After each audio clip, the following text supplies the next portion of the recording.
Magandang umaga po sa ating po mga kapatiran ng Dayspring Bible Baptist Church. Magandang umaga po sa ating lahat. Nawa po ay naging maayos ang ating pong pagpapahinga nitong nakaraang gabi. At ngayong pong umaga tayo po ay muli ay mag-aaral ng salita po ng ating pong Panginoon. At tayo po muna ay manalangin. Hingin po natin ang tulong ng Panginoon at kaunawaan sa kanya pong salita. Aming Ama na sa langit, marami pong salamat Panginoon sa araw na ito na inyo pong binigay. Marami pong salamat Panginoon sa panibagong buhay at kalakasan na inyo pinagkaloob. Ganun din po Panginoon, marami pong salamat sa inyo pong pag-iingat sa buong magdamag ng inyo pong pag-iingat po sa amin, sa aming pong pagpapahinga. At ganun din po Panginoon, sa isang linggo Panginoon na nakalipas, nakabi Panginoon ay inyo pong iningatan, ginabayan at patuloy po na binoprovide ang aming pong mga pangailangan. Dalangin po namin Panginoon sa oras na ito, sa aming pong pag-aaral niyo pong salita. Kayo pong patuloy po na manguna magpala Panginoon, at ganun din po lumalapit kami Panginoon sa inyo pong harapan. Humingi Panginoon ng kapatawaran sa mga pagkukulang, pagkakasala po namin. Patawaran niyo kami, pakalinisin, paging karapat dapat kami Panginoon sa pag-aaral po namin na inyo pong salita sa umaga pong ito. Nawa Panginoon, bigyan niyo po kami ng karunungan at katalinuhan at maging hamon Panginoon sa bawat isa po sa amin ang aming pong mapag-aaralan sa umaga pong ito. Maraming pong salamat sa ilang namin binabalikan lahat na ito sa tanging pangalan lamang po ng Panginoong Hesus. Amen. Isa pong bagay maaring madalas nating naranasan ay ito po tinatawag na pag-aalala. At maraming bagay sa buhay natin maaaring natin na-experience na ang mag-alala o mabalisa sa napakaraming bagay. Pero dadaling ko po kayo sa libro po ng Isaiah sa pagsisimula po ng ating pong pag-aaral sa Isaiah chapter 51 verse number 11 to 12. Babasahin ko po sa wikang Ingles, at kung kayo po yung mga may Bible, pwede nyo po din bubuksan. At ito po ay aking pong babasahin sa wikang Ingles. Sabi po ng talata sa Isaiah chapter 51 verse number 11, "Therefore the redeemed of the Lord shall return, and come with singing unto Zion, and everlasting joy shall be upon their head. They shall obtain gladness and joy, and sorrow and mourning shall flee away. I, even I, am he that comforted you. Who art thou, that thou shouldest be afraid of a man that shall die, and of the Son of Man which shall be made as grass?" Napakaganda po talata yung binanggit po sa verse number 11. At minsan nga po inaawit ko po ito bilang paalala na wag daw po tayong magkaroon ng sorrow, mourning, dahil ito po ay aalis. At ang sabi po dyan sa verse 11 pa, "They shall obtain gladness and joy." Araw-araw po nakaka-experience po tayo ng mga pag-aalala. At ito po ay isang bagay na maaaring bilang isang tao ay nararanasan natin. Pero sa Biblia, may mga paalala po sa atin patukol po sa pag-aalala o pagkabalisa. At karamihan sa atin ay nag-aalala sa mga bagay na maaaring nangyari na, o yung mga mangyayari ngayon, o maaari o hindi maaaring mangyari bukas. Pero ang realidad ay tayo po ay nag-aalala o nababalisa. Pero pag-aralan po natin dalawang bagay na titignan po natin na hindi po maganda, o sabihin natin hindi kaaya-aya ang nagiging dahilan nitong pag-aalala o pagkabalisa. Unang puntos po natin bigyan po natin ng pamagat ng ating pong pag-aaral the conquest of worry, yung daw pong pagsupil o pananagumpay sa pagkabalisa o pag-aalala. Unang puntos po natin, sabi po diyan, una ay kung bakit ito pong pag-alala ay hindi maganda. Una, why is it simple for a Christian to worry? Ano po? Bakit daw po isang kasalanan sa mananampalataya ang mag-alala o mabalisa? Ito po sa ating unang puntos, sa subpoint po natin. Una, it is simple because worry is dishonoring to the Lord. Kapag daw po tayo ay nag-alala na balisa, tayo daw po ay nagkakaroon ng pag-aalinlangan sa Diyos. At walang ibang nakakawalang kaluguran sa Diyos sa bawat mananampalataya, yung pong mawalan tayo ng tiwala sa atin pong Panginoon. Katulad po na nangyari sa mga disipulo sa Matthew chapter 14, noong ang ating pong Panginoong Hesus ay kasama po nila sa isang bangka at nagkaroon po ng malakas na hangin at malakas na mga alon. Ito po mga disipulo ay nag-alala. Ano po? Ngunit sa verse number 31, nakikita po natin sumagot ang ating pong Panginoong Hesus sa kanila.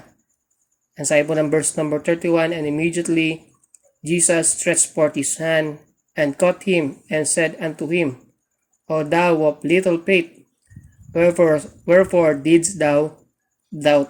Kapag po tayo ay nag-aalala, nagpapakita lamang po ito na tayo po ay nag-aalinlangan, nagda-doubt sa kapangyarihan po ng ating pong Panginoon.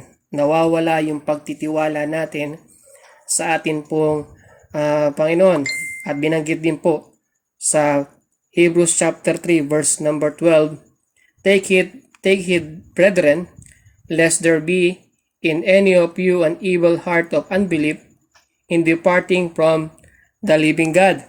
So, kapag po tayo ay nawawala yung pagtitiwala natin sa Diyos, kapag po tayo ay nag-aalala o nababalisa sa mga bagay na nangyayari sa ating pong buhay. Ano po? At sinabi din po sa Romans chapter 14 verse number 23, And he that doubteth is dumb if he eat, because he eateth not of faith, for whatsoever is not of faith is sin.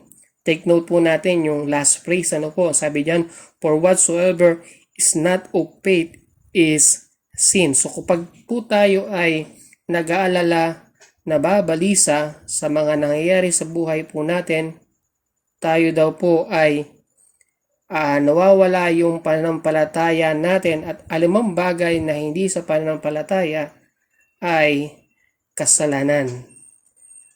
Then binanggit din po sa Hebrews chapter 11 verse number 6, But without faith it is impossible to please Him. So kung ikaw ay nag-aalinlangan, nag-aalala, hindi nawawala yung pananampalataya. At ang sabi ng Hebrews chapter 11 verse number 6, But without faith, it is impossible to please Him. Kung wala tayong pananampalataya dahil sa ating pong pag-alala, pagkakaroon ng kabalisahanan, ay napaka-imposible daw pong mabigyan ng lugod ang ating pong Diyos. For he that cometh to God must believe that He is. So kasi po kung lalapit po tayo sa Panginoon at kung tayo ay walang pananampalataya, baka hindi po sagutin ng Panginoon yung ating po mga panalangin. Pero sabi niya, for he that cometh to God must believe that He is. So pakailangan po ng pananampalataya kapag po tayo lumalapit sa Kanya. And that He is a rewarder of them that diligently seek Him.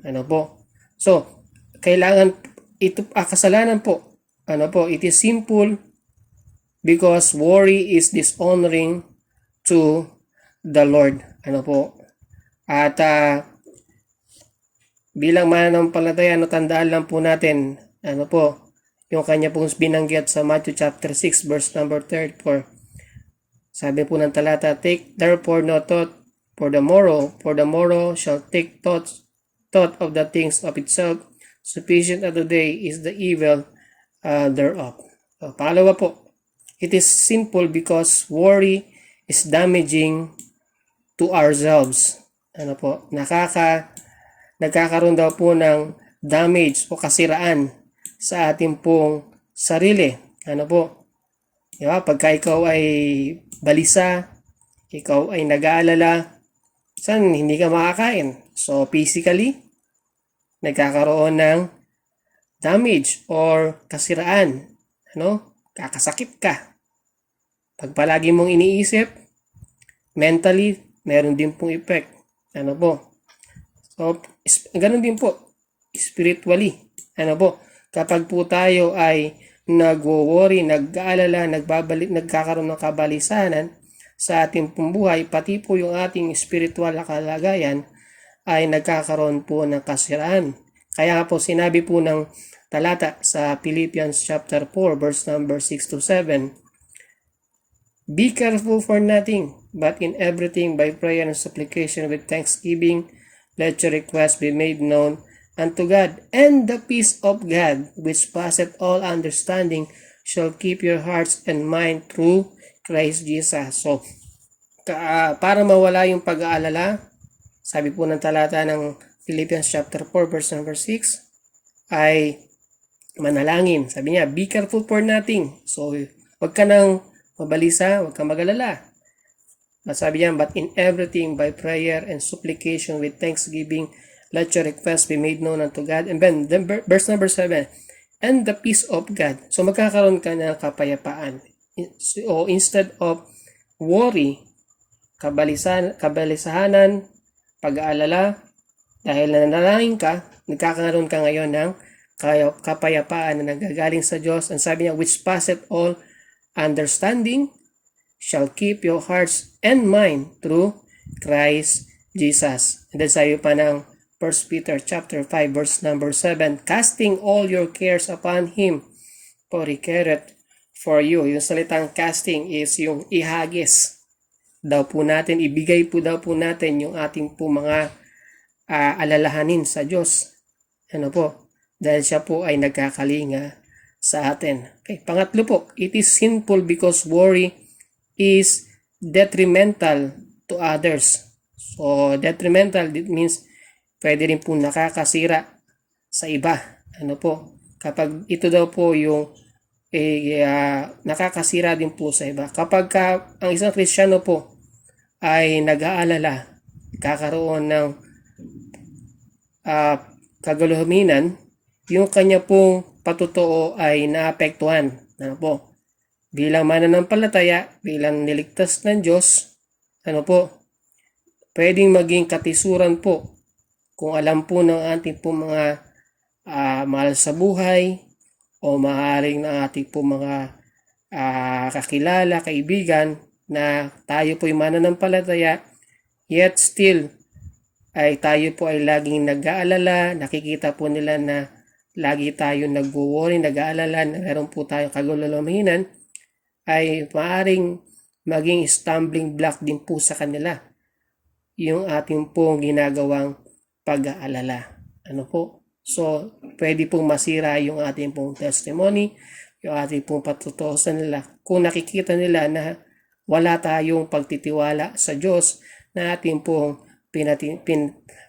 pinanampalatayanan. Ano po? So, katulad po ng ating pong Panginoon, ano po, na kung paano yung kanya pong patutuo din po sa kanya pong mga disipulo.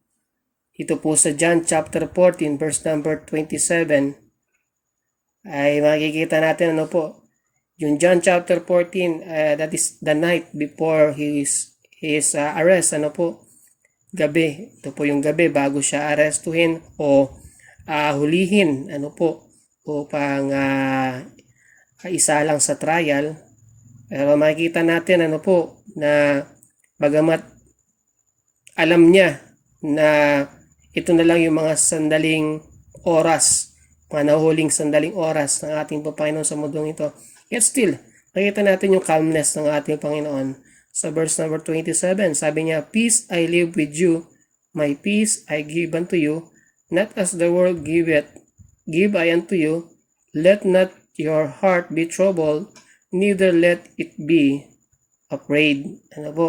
So makikita natin na yung calmness ng ating pong Panginoon, ano po, in spite na alam niya that kinabukasan siya po ay lilitisin at siya po ay ipapako at siya po ay mamamatay.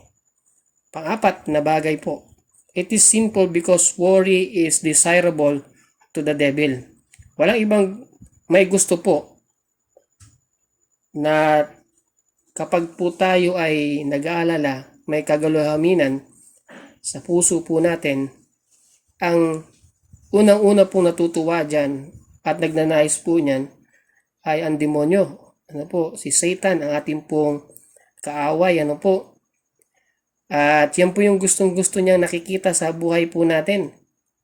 Kaya nga po, marami sa atin, ano po, ay kapag po nag-worry, nagugulamahinan sa buhay na ito, ay maraming mga decision, maraming mga akbangin tayo na hindi nagiging maganda. Ano po, yung kinalalabasan dahil po inaakala natin ano po na kaya natin, ano po. Pero makikita natin sa buhay ni Apostol Pedro, ano po, na bagamat siya po hinuli, ano po, at siya po ay kinulong. Nakita natin ano po ang Apostol Pedro po ay nagtitiwala lamang po sa ating pong Panginoon at hindi niya hinayaan na ang diablo po ay manahan sa kanyang isipan na magtampo sa Diyos o tumalikod sa Diyos. Pero makikita natin sa buhay ni Apostol Pedro sa Acts chapter 12 na siya po ay kampante.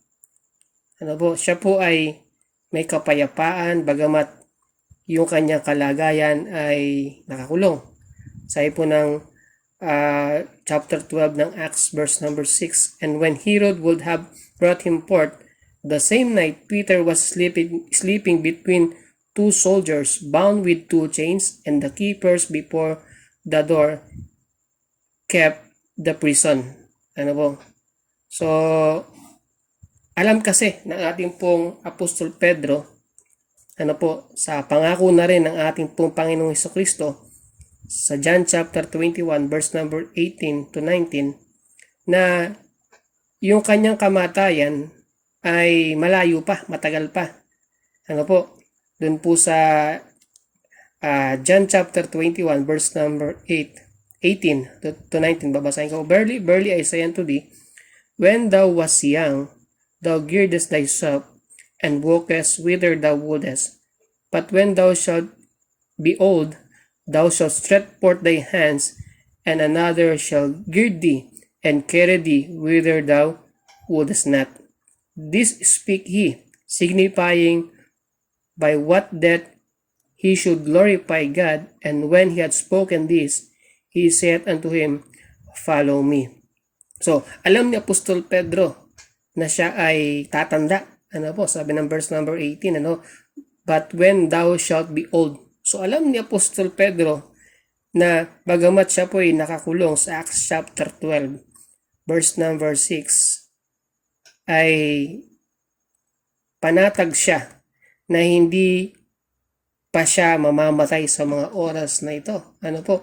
So, hindi niya hinayaan na ang diablo po ay gamitin yung kanyang isipan, mag-isip siya ng hindi maganda, but yet still, makikita natin kay Apostol Pedro, nandoon yung kanyang kapanatagan, nandoon yung kanyang kapayapaan, because nangako ang ating Panginoong Hesukristo sa kanya na siya po ay tatanda at ibibigyan ng deliverance pagdating po ng verse number 17 ng Acts chapter 12.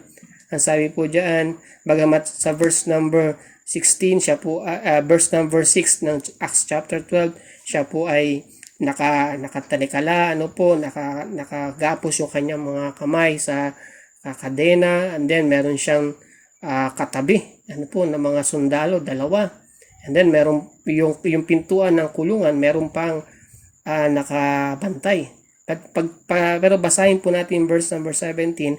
And behold, the angel of the Lord came unto him, and the light shined in the prison, and he smote Peter on the side and raised him up, saying, Arise up quickly, and his chains fell off from his hands. So binigyan po ng deliverance si Apostol Pedro ng ating pong Panginoong Hesus Kristo. Makikita natin dito na meron siyang kapayapaan, meron siyang pagtitiwala sa Diyos, at hindi niya hinayaan na ang dyablo po ay gamitin siya, mag-isip siya na hindi kaaya-aya sa ating pong Panginoon. So, unang puntos po natin, at sa ating pong pag-aaral, kung bakit po ito ay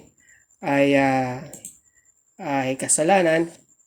Kasalanan po sa isang Kristiyano ang mag-alala.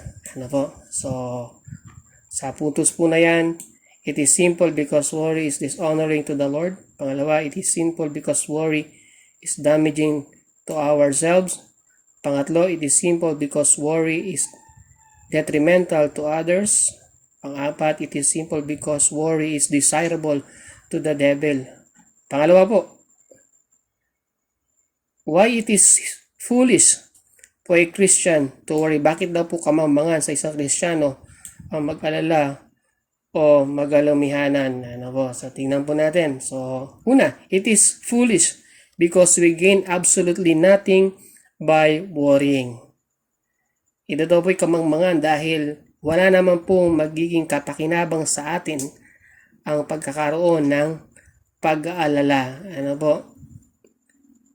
May na-experience na po ba tayo na nag-alala tayo na nagkaroon ng magandang outcome? Maaaring wala.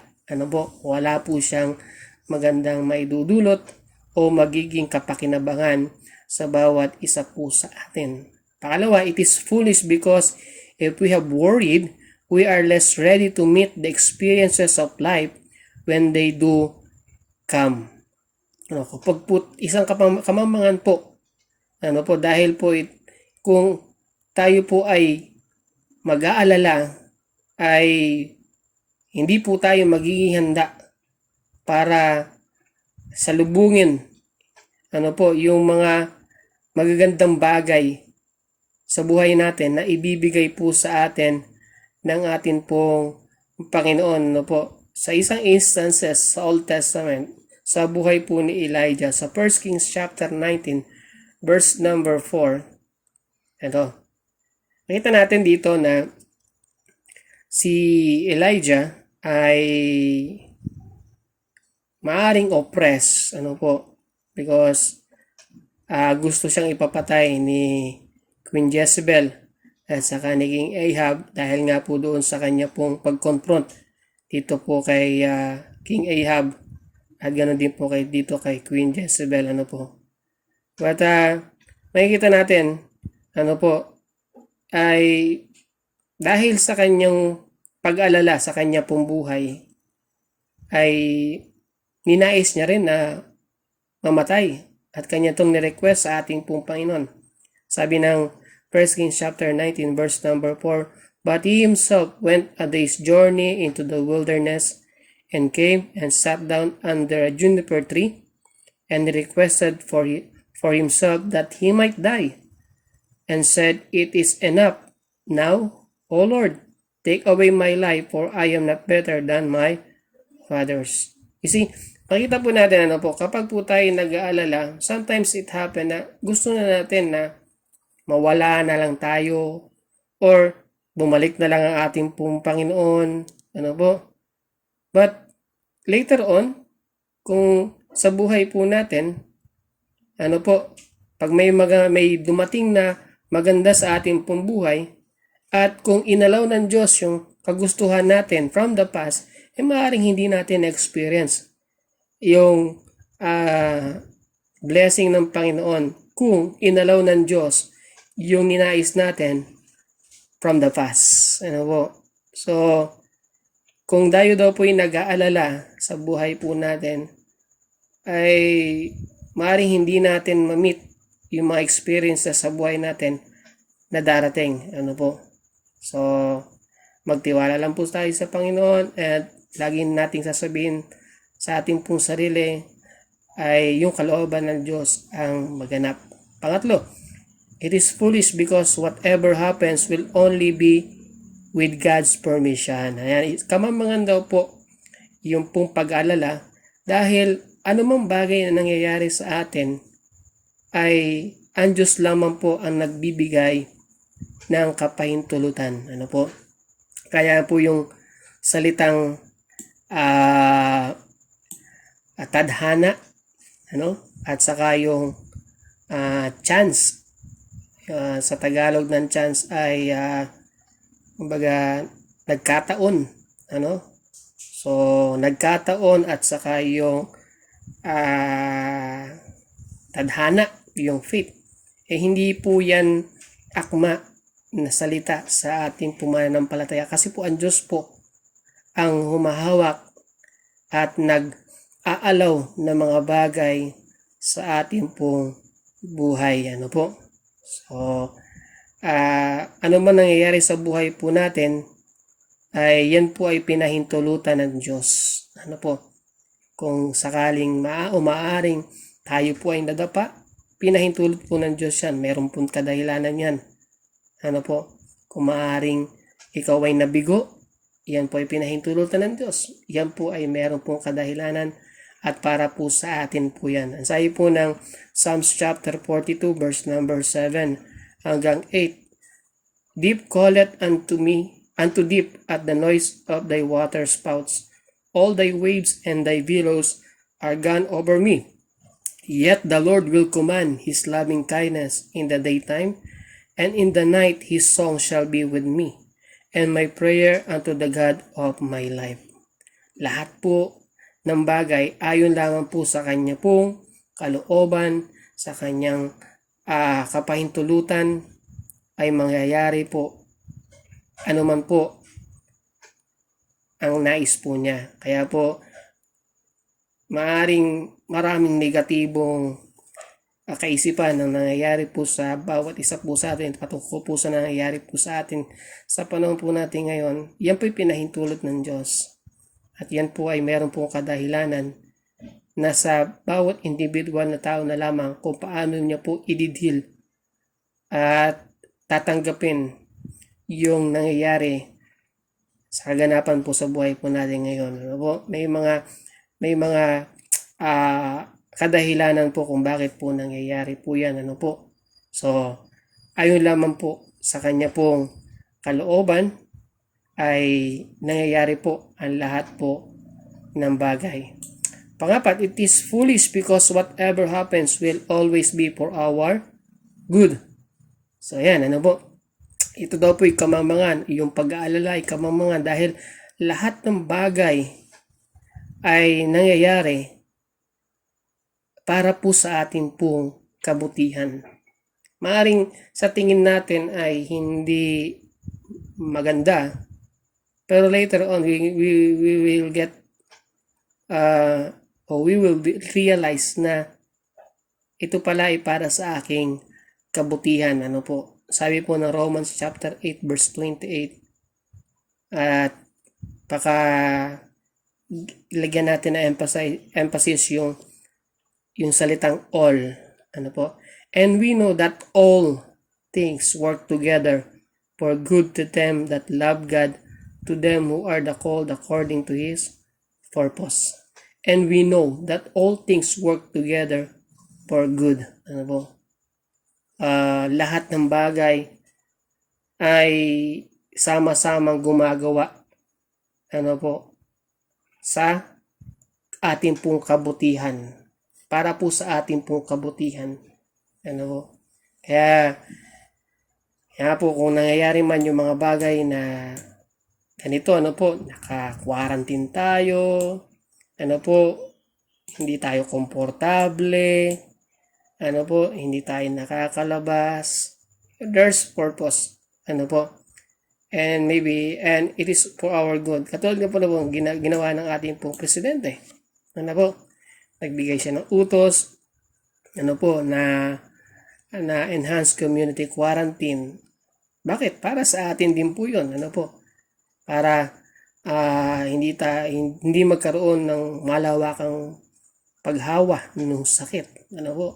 So, lahat po, ng bagay na nangyayari ay para po sa ating po kabutihan. Panglima po, it is foolish because even if the worst that we fear happens, God's grace will be sufficient. Ayan, ito po maganda po, kamamangan daw po yung pagkakaroon ng pag-aalala o kaguluhaminan dahil bagamat dumating po yung pinakasakdal na kinatatakutan natin, yung biyaya po ng Diyos ay palagi pong sapat. Ano po?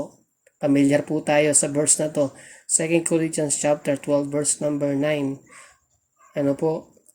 Ang sabi po ng talata, And he said unto me, My grace is sufficient for thee, for my strength is made perfect in weakness. Most gladly, therefore, will I rather glory in my infirmities, that the power of Christ may rest upon me. Ano po? Ito po si Apostol Pablo, meron po siyang kabigatan sa kanya pong physical na pangatawan, and he even requested three times na alisin sa kanya ng Diyos yung kabigatan na yun. Pero sabi ng Diyos sa kanya, My grace is sufficient for thee. Even though we experience the worst fear na nangyayari sa ating pong buhay, yung biyaya po ng Diyos ay sapat. Ano po? Magtiwala lang po tayo, patuloy po tayo manalangin sa Kanya, and yung biyaya po niya ay sapat po sa atin. Pang-anim, It is foolish because the promises of God will never fail. Kamamangan daw po ang mag-alala, magugulamihinan, dahil po ang pangako ng Diyos ay hindi po kailanman ay palagi matutupad o kailanman hindi mapapako o hindi mangyayari. Ano po? Pag ang Diyos po ay nangako, Kanya po itong tutuparin. Meron nga pong isang joke lang naman. Sabi niya, nangako lang naman ako eh. Hindi ko naman sinabing tutuparin ko. Kasi iba, nangako, pero hindi tinutupad. Pero ang Diyos, pag nangako, Kanya po itong tutuparin. At may mga pangako po siya sa atin. Napakarami po yan, pero babasahin ko lang po yung Hebrews chapter 13 verse number 5. Sabi po ng talata, Let your conversation be without covetousness, and be content with such things as ye have. For he had said, I will never leave thee nor forsake thee. Sabi, sama ko na lang po yung verse number 6, so that we may boldly say, The Lord is my helper, and I will not fear what man shall do unto me. Kamamangan po ang mag-alala dahil po ang pangako ng Diyos ay Kanya pong palaging tutuparin at hindi po ito mapapako.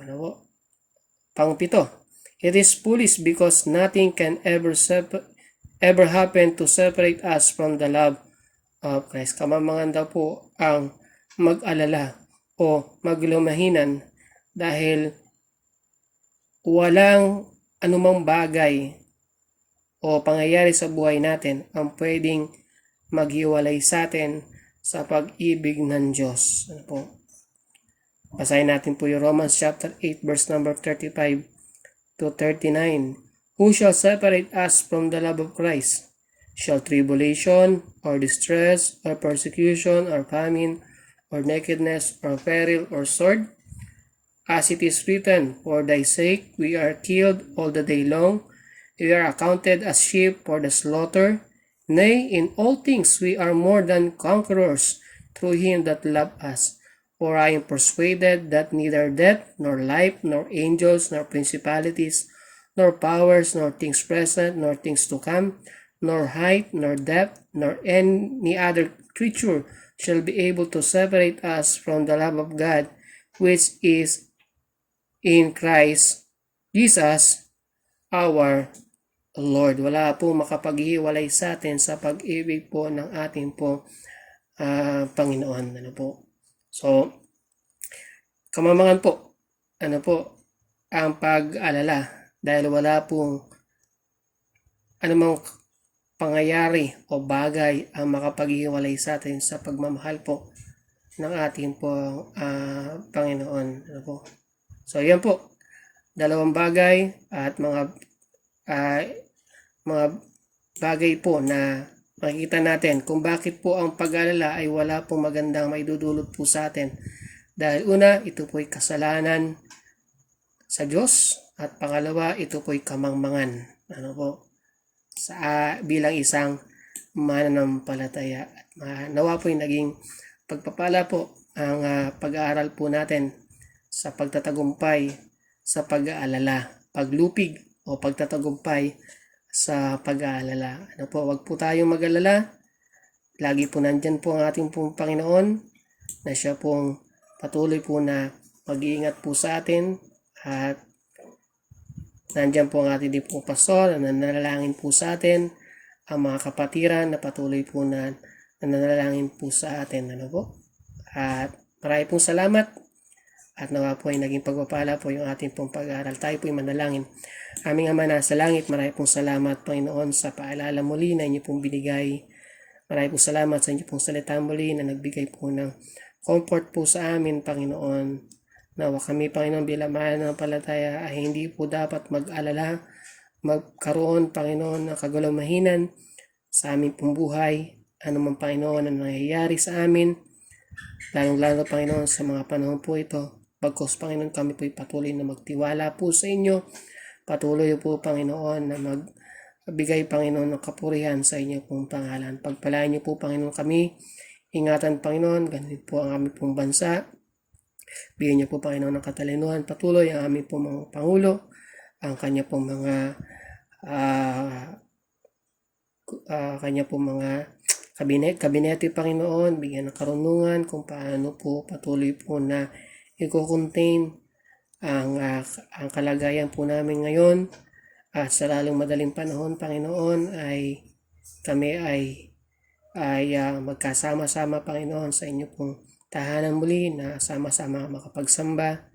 Dalangin po namin kayo pong patuloy po na manguna Panginoon at mag-provide ng mga pangangailangan po namin sa pang-araw-araw. Kandi Panginoon, ihilayo Panginoon sa mga kasakitan. Kandi po aming pastor Panginoon, kayo pong patuloy po na humawak sa kanya po kalugsugan. At kay Nanay Caridad din po Panginoon, kayo pong patuloy po na magpala Panginoon sa kanya. Kamat siya po ay nag-collapse. Marami po salamat at hindi po naging malala Panginoon ang kanya pong naging kalagayan.